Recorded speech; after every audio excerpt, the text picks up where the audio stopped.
So those generally are all good things, and that actually helps to kind of lighten slavery a little bit.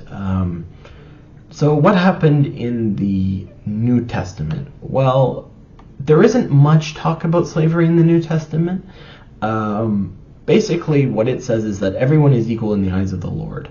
So basically, they told the slaves to be good slaves, and they told the masters to be good masters because they also have a master.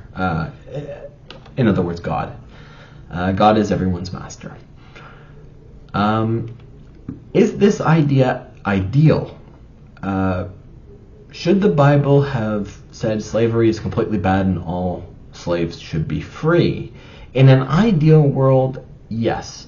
In the realities of the time, I don't think they could have.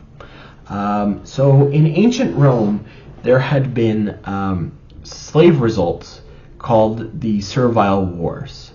And so any mass freeing of slaves would have been seen as rebellion by Rome, and everyone involved, including the slaves, including the people releasing them or freeing them, could have all been put to death in the Roman Empire based on these slave revolts called the Servile Wars. They're kind of an interesting topic if you ever want to Google it and learn a little bit. It happened 3 times in the span of a couple hundred years, some of them lasting a couple years each. And it was interesting for the Roman Empire. One of them, they got in a little bit of trouble. So they almost could have been potentially, well, I won't say overthrown, but it's very interesting if you want to look it up. So obviously this isn't a good ideal for today's society, but back then it was probably the best that could be done, because like I said, especially for the New Testament and the Christian views, again, if you released a bunch of those slaves, it would be seen as rebellion to the Roman Empire, and then they would come in and try to crush you. Not just that, but slavery was ingrained in society and has been forever. One of the beliefs I have, so this is going into a different topic, and I want to discuss this more later, but there's this movement right now, especially in the U.S., to claim that you're a victim because people in your family multiple generations past were slaves, and that, well, generally speaking, white people are the aggressors and because they own these slaves. I'm not going to talk about whether I believe that is right or wrong. Well, actually I am. Spoiler, I think it's a ridiculous argument. But I will get into that more in a separate video. But the reason I think that's a ridiculous argument, because if you go back far enough in time, at some point in history, every group was a slave, owned slaves, and every group were slaves. If you go far enough back, it's almost true for like every culture on earth. There may be some exceptions, but exceptions don't disprove the rule. So it was ingrained in society. It's been like that forever. And if you think about it logically, is it easier when writing the Bible? Is it easier to lighten slavery, meaning set new rules that are a little nicer for slaves, or is it easier to tell people, well, we're going to completely change our way of life and we're no longer going to have slaves? They might have rebelled against that second idea, so it's probably easier just to set the rules in a way that makes it softer and nicer for the slaves. Now, that being said, with these rules, although they were supposed to be followed, I have to ask, what was the actual likelihood in that time period where they actually were? All of these things, well, they're not, I wouldn't say they're the ideal, but they're pretty good when it comes to the laws of slavery. I think the ideal would be no slaves, but again, is that, like I just mentioned, is that a reasonable thing for that time period? Probably not. So like I mentioned before, slaves were supposed to have redress against their masters. So, for instance, be able to seek compensation if they had been maimed by their masters, beaten brutally, etc. Would they actually get that in that time frame? That's harder to know. There's not a lot of information when it comes to examples of actual slaves that were released because of, X, Y, and Z. Generally, we have pretty good documentation from ancient Rome. That being said, they generally didn't talk about specific one slave. They would have great information on what their government voted on, how their stuff ran, stuff like that. But when you're going into specifics of that, it's much harder to find. And sometimes they would also talk in the ideal, to make themselves sound a little bit better than what they actually were.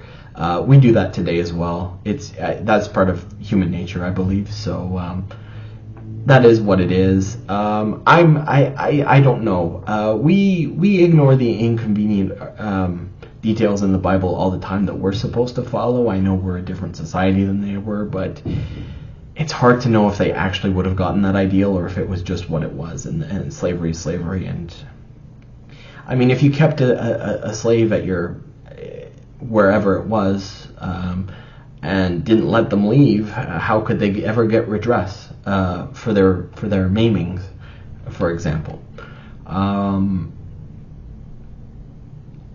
Now, when it comes to the Old Testament, I understand why they had those rules. Like I mentioned before, is it easier to soften slavery, or is it easier to outright end it? I think, though, that the New Testament could have done a lot more. But I think one of the biggest flaws within Christian religion stopped them from doing more. To them, it didn't matter really if you were a slave or a slave master, because there's less emphasis on life than there is what happens to you after death. Now, I believe, and again, yes, this is just my opinion. You may have a different one. That's totally cool. I respect it. You can have yours, I'll have mine.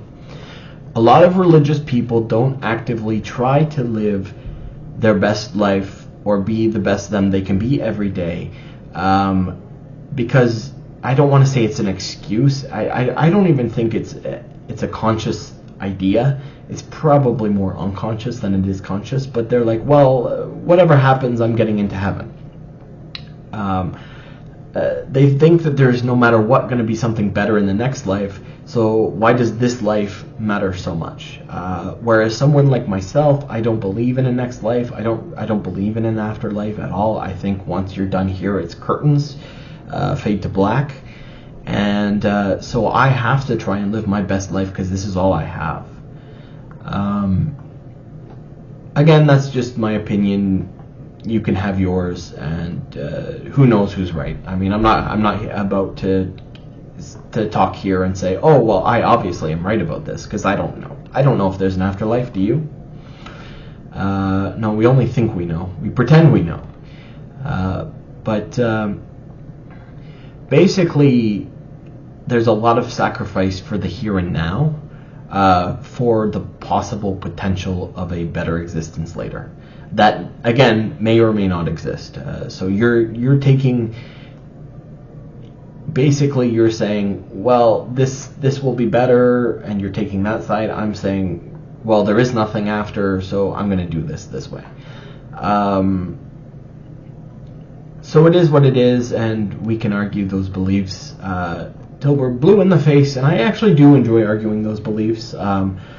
I don't mind talking to people about stuff like that. I actually have very deep conversations with religious people about their religion and about their beliefs and my beliefs. Like I say, I respect you no matter what you believe. I just have an issue when you start telling me what I have to do because you think you're better than me. Hey everyone, I wanted to add this to the end of the slavery video. I completely forgot to talk about it, and so I did want to film it and add it right at the end. like I said, for the slavery in the Bible, there are good and bad that actually come of it. Interestingly enough, so slave abolitionists used the Bible for their reason for wanting to abolish slaves, and the South, the antebellum South in the U.S., used the Bible as one of their main reasons why it was their God-given right to have slaves.